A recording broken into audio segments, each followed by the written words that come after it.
نحمدہ ونصلی علی رسولہ الکریم اما بعد فاعوذ باللہ من الشیطان الرجیم بسم اللہ الرحمن الرحیم۔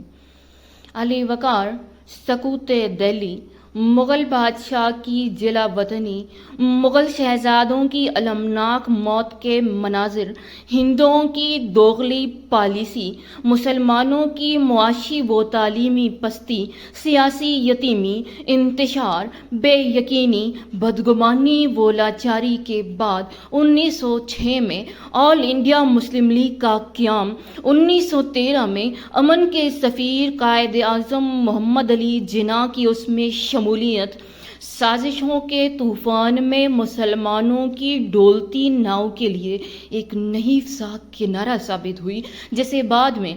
بعد میں جناح نے اپنی سیاسی حکمت عملی، اصول پرستی اور بے پناہ قائدانہ صلاحیتوں کے بلبوتے پر ایک بے کراں ساحل میں بدل دیا کہ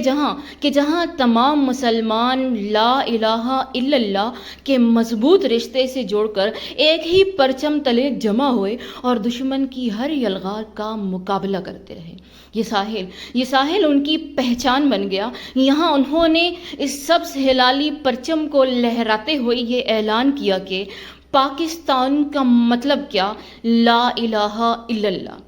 علی وقار اب منظر بدلا، کردار بدلے، مگر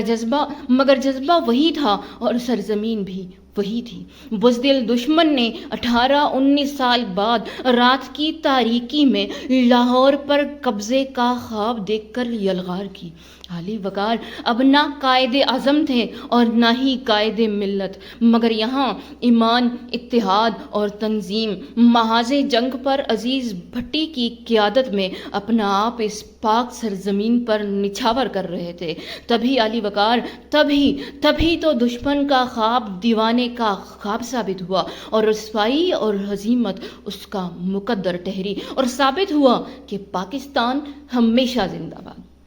علی وقار یہ کوئی ایک مثال نہیں ہے، یہ ایمان، اتحاد اور تنظیم کارگل میں بھی اپنی جھلک دکھلاتے رہے، 71 میں بھی اپنی جھلک دکھاتے رہے، 27 فروری کو بھی اپنی جھلک دکھلاتے رہے، اور 10 مئی کو بھی معرکہ حق میں یہی ایمان، اتحاد اور تنظیم ہماری طاقت بنے اور بنیان مرصوص کی شکل میں دنیا کے سامنے ظاہر ہوئے۔ اور ہم آج بڑے فخر سے آرمی میوزیم میں رکھے ابھینندن کے مجسمے کو بھی دیکھتے ہیں، دشمن کی ہزیمت اور بزدلی کی یادگار ٹینکوں کو بھی دیکھتے ہیں، اور دنیا کے ہر کونے میں